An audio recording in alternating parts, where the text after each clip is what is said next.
लेकिन सदन के अंदर आप शपथ ले रहे हैं, अब उसमें जय हिंदू राष्ट्र, जय श्री राम, अल्लाह अकबर, नारे तकबीर और जय फिलिस्तीन। मेरा मजहब बड़ा या मेरा मजहब बड़ा, हिंदू बड़ा कि मुसलमान बड़ा, सिख बड़ा कि ईसाई बड़ा, जैन बड़ा कि बौद्ध बड़ा।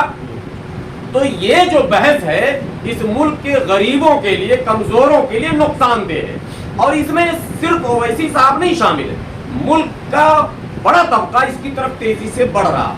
बैरिस्टर असदुद्दीन ओवैसी साहब बड़े काबिल लोग हैं, उनकी बातों को मुल्क के मुसलमान भी बहुत ही गंभीरता से, संजीदगी से सुनते हैं, और मुल्क के गैर मुस्लिम दानिश्वर भी सुनते हैं। तो जाहिर सी बात है कि बैरिस्टर असदुद्दीन ओवैसी साहब को इस बात का ख्याल रखना ही चाहिए था कि हमारी बातों को मुल्क के सभी दानिश्वर संजीदगी से, गंभीरता से, सीरियसली लेते हैं। हमारे एक एक लफ्ज को कैमरे में कैद किया जाता है और मुल्क के कोने कोने तक पहुंचाया जाता है। सो हमारी जुबान से कोई ऐसी बात ना निकले जो मुल्क में एक मजहबी माहौल बना दे, जो कि बन गया, लेकिन बहुत अच्छा नहीं हुआ। लेकिन मजहबी माहौल तो जय श्री राम से भी बनेगा ना, केवल जय फिलिस्तीन से थोड़ी। मैं तो दोनों पक्षों को कह रहा हूँ, लेकिन हमेशा हमेशा अपने भाई, अपने बेटे, अपने बाप, अपने गिरेबान की तरफ मैं ज्यादा झांकने का आदी हूँ। इसलिए मैं बड़ा ही एहतराम करता हूँ और पूरा मुल्क एहतराम करता हूँ इसी साहब का, और पूरे मुल्क के मुसलमान बड़ी आस लगाए हुए हैं बैरिस्टर असदुद्दीन ओवैसी साहब की क़यादत से। और ऐसे में जो इल्जामात दूसरों की जानिब से लगते हैं बैरिस्टर साहब पर कि बी टीम है तो सी टीम है, तो फिरका परस्ती को बढ़ावा देते हैं वगैरह वगैरह, तो इस तरह के बयानात या इस तरह के नारे से उस इल्जाम को तक़वियत मिलती है, उसको बल मिलता है, उसको पावर मिल जाता है, और उसको लोग सच मानने लगते हैं कि भाई ओवैसी साहब को फिलिस्तीन से भारत की संसद का क्या लेना देना। और कोई फिलिस्तीन पर चर्चा तो हो नहीं रही थी, कोई फिलिस्तीन के इशू पर डिबेट तो हो नहीं रहा था। हालांकि भारत के संसद में फिलिस्तीन पर भी चर्चा होती है, ऐसा नहीं कि नहीं हुआ इससे पहले कभी। दुनिया के तमाम मुल्कों के हालात पर भारत की संसद में भी चर्चा होती है, और होनी भी चाहिए। और ओवैसी साहब को चाहिए था कि जब चर्चे का दौर शुरू हो तो कोशिश ये करते कि फिलिस्तीन के मजलूमों पर, यूक्रेन के मजलूमों पर चर्चा करवा लेते, तो ये ज्यादा बेहतर होता। और उस वक्त अगर फिलिस्तीन के हक में नारे लगाते तो वो नारा मजेदार होता और बेहतर होता। शपथ ग्रहण में इस तरह के नारे से मुल्क का माहौल, संसद का जब माहौल खराब होगा, आपको याद होगा, आप सभी लोग जान रहे हैं, पत्रकार हैं, आप लोगों ने चलाया भी है, उसी सदन के अंदर 17वीं लोकसभा में, अभी जो लोकसभा खत्म हुआ है 18वीं से पहले, कटुआ मुल्ला आतंकवादी और देख लूंगा और निकल बाहर और ये कर, वो सब कुछ हो चुका है और हिंदू मुस्लिम का माहौल बनाया जा चुका है। आपको पता है रामवीर सिंह बिधूरी को लेकर, रमेश बिधूरी जो सांसद थे, जिनका टिकट मोदी जी ने काटा था, और हम लोगों को लग रहा था कि ऐसे 10-20 लोगों का अगर टिकट वो काट देंगे तो शायद इस बार मुल्क में चुनाव जो है वो थोड़ा सा फेयर हो जाएगा और इशू और मुद्दे पर हो जाएगा। लेकिन बदकिस्मती से प्रधानमंत्री खुद ही आ गए भैंस और मंगलसूत्र पर। बहरहाल, लेकिन तो वो मंजर हमें याद है जो सदन के अंदर हुआ। आप जिस ओहदे पर हैं, मुल्क के किस्मत के फैसले उस घर में होते हैं जिस घर को संसद भवन कहते हैं, उस पंचायत में होते हैं जिस पंचायत को संसद भवन कहते हैं। भारत का सर्वोच्च वो पंचायत भवन है जहां भारत के कोने कोने में बसे हुए आदिवासी, दलित और माइनॉरिटी जो गरीब तबका है उसके मुकद्दर का, उसके भविष्य का फैसला यहाँ किया जाएगा। हालांकि मुकद्दर का फैसला तो खुदा करता, लेकिन बज़ाहिर मुकद्दर के फैसले उसी संसद भवन में होने हैं। तो वहां के माहौल को अगर आलूदा कर देंगे, वहां के माहौल को अगर सांप्रदायिक कर देंगे, वहां के माहौल को अगर कॉमनल कर देंगे, तो बाहर का माहौल क्या होगा, मुल्क का माहौल कैसा होगा, मुल्क का दबा कुचला आदिवासी, दलित और माइनॉरिटी क्या फील करेगा। आपको पता है कि मेजॉरिटी जो होती है वो चाहती है कि मजहब का माहौल बन जाए। मेरा तो मजहब ही वही है। जो लोग जय श्री राम का नारा लगा रहे हैं उनका तो सपना ही हिंदू राष्ट्र का है। तो वो अगर खराब करते हैं माहौल को तो वो इतने बड़े मुजरिम वो भी है, लेकिन वो इतने बड़े मुजरिम नहीं है। लेकिन उनकी मंशा को अगर हम तक़वियत बख्शते हैं, उनके इच्छा की पूर्ति के लिए हम भी अगर वैसे शब्द इस्तेमाल करते हैं तो हम ज्यादा बड़े मुजरिम हैं ये असल मुद्दा है। लेकिन ओवैसी साहब के इस बयान के बाद आपने देखा होगा तरह तरह की धमकियां उन्हें दी जा रही हैं, लोग इनाम रख रहे हैं कि जो उनका वो होना था, मैं कह रहा हूं। बीजेपी के नेता हैं नीतीश राणे बहुत मशहूर है जी, वो हमेशा इसी तरह का बयान देता है। और ये जितने शरपसंद लोग हैं, नीतीश राणे हो या गिरिराज हो या इनके एक साउथ में एक और नेता है, मेरा नाम बंगलौर के, वो नाम मेरे जहन से निकल गया, वो है दिल्ली में जिसका टिकट कट गया, क्या कहते हैं, नहीं विधुरी, तो इस तरह का बयान नहीं देता था, वो सदन में दिया, क्या कहते हैं, वर्मा, परवेश साहिब सिंह वर्मा या कपिल मिश्रा या रागिनी तिवारी इत्यादि इत्यादि, ये लोग तो इस मौके की तलाश में। अब यही मैं कहना चाहता हूं कि जो लोग मुल्क के माहौल को खराब करने के लिए मौके की तलाश में हैं, उनको अगर हम अपने इस तरह के बयान से मौका फराहम करते हैं तो मुजरिम हम हैं।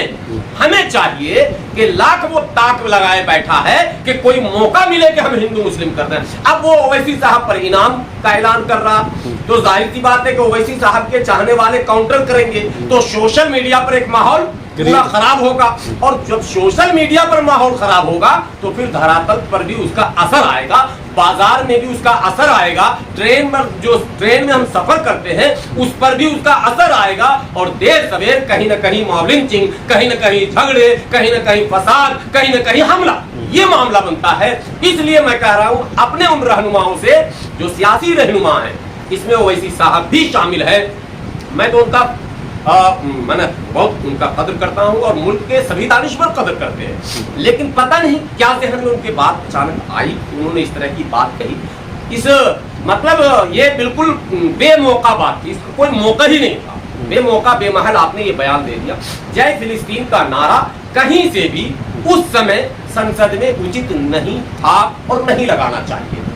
तो कुल मिलाकर ये जो सवाल अब सोशल मीडिया पर उठ रहा है, जो सरफिरे लोग, जो चवन्नी छाप लोग, जो बेरोजगार हो गए थे इस चुनाव में, जिनका रोजगार छीन लिया गया था, जिनका सोशल मीडिया पर कोई सुनने वाला नहीं था, वो एक्टिव हो गए, अब उनको रोजगार मिल गया, अब वो ट्विटर पर भी लिखेंगे, अब वो फेसबुक पर भी लिखेंगे, इंस्टाग्राम पर भी लिखेंगे, वो व्हाट्सएप की यूनिवर्सिटी में भी अब डेवलपमेंट बढ़ाएंगे।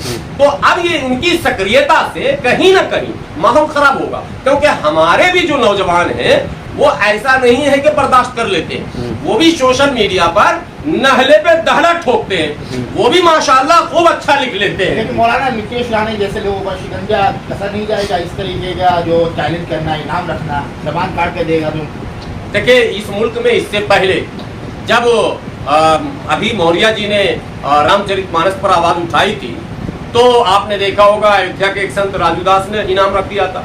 एक संत है अयोध्या के, जो बोलते हैं विश्व क्या तो गुरु, बड़े गुरु हैं, लाठी उठी लेके चलते हैं, बड़े विवादित रहे, ताजमहल में भी घुसने की कोशिश एक बार कर रहे थे, उन्होंने भी इनाम रखा था। तो मौर्य पर भी इनाम था। तो ये एक प्रचलन हमारे मुल्क में है कि कोई भी मतलब मजहबी अपने आप को कहने वाला फौरन किसी न किसी मुद्दे पर इनाम का ऐलान कर देता, हालांकि इनके पल्ले में उतना पैसा रहे न रहे, ऐलान जरूर कर देगा। अभी राणे ने भी ऐलान कर दिया। मसला ये है कि हमारा, मैं जड़ पर आना चाहता हूँ और आप हमेशा सवाल हमसे कर रहे हैं ऊपर की। मेरा कहना बुनियादी मामला ये है कि जिसने जय श्री राम के नारे लगाए, जिसने हिंदू राष्ट्र के नारे लगाए, जय श्री राम का नारा तो लग सकता है, उसके काउंटर में आप अगर नारे तकबीर पिछली बार याद होगा 17वीं लोकसभा में ओवैसी साहब ने तकबीर अल्लाह अकबर का नारा लगाया, हम लोग साथ थे। भाई जय श्री राम अगले ने लगाया, आपने भी लगाया, कोई बात नहीं। कोई बौद्धिस्ट आते हो नमो बुद्धाय बोल रहे हैं, उनका भी चल रहा, ये मुद्दा नहीं था। फिलिस्तीन एक माने पॉलिसी का पार्ट है भारत का, और ये फॉरेन पॉलिसी का पार्ट है, इस पर शपथ ग्रहण से इसका कोई संबंध नहीं है। और ये आप किसी समारोह में अगर फिलिस्तीन के मुद्दे पर कोई सेमिनार हो रहा होता, कोई जलसे हो रहे होते, वहां आप अगर इस तरह के नारे लगाते, फिलिस्तीन जिंदाबाद, या फिर मजलूम फिलिस्तीनियों के हक में हमारे और भी जो अल्फाज हो सकते थे, वो सब जायज है, चलेगा। इससे पहले भी ओवैसी साहब ने फिलिस्तीन के हक में आवाज उठाया और कई नारे लगाए हैं, कई जलसे को खिताब किया है। लेकिन जब आप हलफ लेने जा रहे हैं तो आपको ये नारा नहीं लगाना चाहिए था, ये मेरा मानना है। यहाँ से एक विवाद शुरू हुआ, आपको उन मुजरिमों को पकड़ना चाहिए। कौन समझाएगा? नहीं, कोई नहीं समझा सकता, उन्हें तो वो खुद समझदार हैं, उन्हें कोई समझा नहीं सकता। लेकिन राणे हो या नवनीत राणा, यही क्यों मुखालफत पे आते हैं ओवैसी की?